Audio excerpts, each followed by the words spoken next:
इंफ्रानेट भिवंडी के number 1 internet service provider अपने नए customers के लिए लाए हैं फेस्टिव धमाका ऑफर, जहां आपको मात्र 1499 रुपये में मिलेगा 3 महीनों का 60 Mbps का इंटरनेट प्लान, साथ ही 5G राउटर और फाइबर इंस्टॉलेशन बिल्कुल फ्री जब तक सर्विस एक्टिवेट है। खास बात यह है कि इनके पास कोई हिडन चार्जेस नहीं है। इंफ्रानेट जाने जाते हैं अपनी हाई क्वालिटी इंटरनेट स्पीड और प्रीमियम सर्विस के लिए, तो आज ही इंफ्रानेट की सर्विस लगाइए और अपनी जिंदगी में रफ्तार लाइए। भिवंडी के एकमात्र लाइसेंस ISP इंफ्रानेट। अध्यक्ष महोदय, सबसे पहले मैं धन्यवाद दूंगा कि बहुत सकारात्मक उत्तर दादा ने दिया है। अध्यक्ष महोदय, सरकार का शुक्रिया कि आप भिवंडी ईस्ट मेरी कंस्टिट्यूएंसी में एक नई राशन ऑफिस खुलेगी और वहां के लोगों को न्याय मिलेगा। अध्यक्ष महोदय, मेरा पहला प्रश्न है कि सरकार ने यह निर्णय लिया कि भिवंडी ईस्ट की ऑफिस अलग होगी, भिवंडी वेस्ट की अलग होगी। तो भिवंडी ईस्ट में जो राशन ऑफिस खुलने वाली है उसके लिए जो स्टाफ का रिक्वायरमेंट है वो अलग से किया जाए, ये मेरी मांगनी है। दूसरा, अभी जब तक ये ऑफिस नहीं बनती, भिवंडी की जो एक कॉमन ऑफिस है उसमें 35 पोस्ट है और 14 कर्मचारी कम है। क्या सरकार ये कर्मचारी जल्दी से प्रोवाइड करेगी?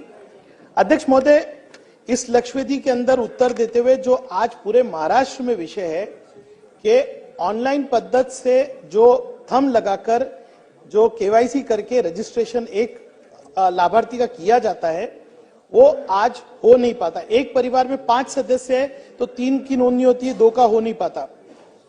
जो राशन शॉप के अंदर ऑनलाइन पद्धति से रजिस्ट्रेशन करना है, मेरी माहिती के हिसाब से 4 महीने से नहीं चल रहा है। दादा, इसमें उत्तर तो तांत्रिक दिया हुआ है कि वो NIC का विषय है, केंद्र शासन का जो है उसमें पूरा सिस्टम है, लेकिन जो नागरिकों को तकलीफ हो रही है उसका क्या? मेरा इसमें सुझाव लक्ष्यवेदी के माध्यम से यह था कि जो लाभार्थी का ऑनलाइन रजिस्ट्रेशन नहीं हो रहा है उसको आधार के बेस पे उसका राशन मिलना चाहिए ताकि उसके साथ अन्याय नहीं हो। तो क्या सरकार इस पे निर्णय लेगी क्या? दूसरा एक विषय दादा था कि जो आज निकष है 15,000 45,000, ये एकदम आउटडेटेड है। क्या पूरे देश में ऐसा कोई नागरिक है जिसकी एनुअल इनकम 15,000 होगी? तो महाराष्ट्र ने लीड लेकर केंद्र शासन के साथ पाठपुरावा करके ये इनकम बढ़ानी चाहिए। ये मेरा निवेदन है। मेरे ये 3 प्रश्न दादा। धन्यवाद।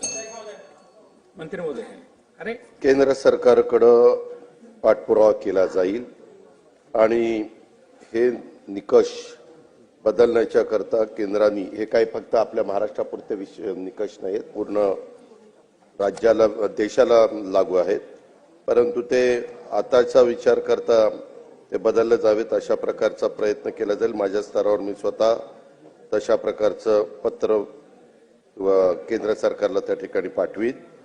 आणि दुसऱ्या ज्या काही गोष्टी आहेत, अध्यक्ष महोदय, एक गोष्ट खरी आहे की NIC ते मुंबई असेल, हैदराबाद असेल, दिल्ली असेल, हे दिल्लीतनं सगळं कंट्रोल केलं जातं आणि हे मधल्या काळामध्ये डाटा मायग्रेशनच्यामुळे थोडा वेळ लागलाय।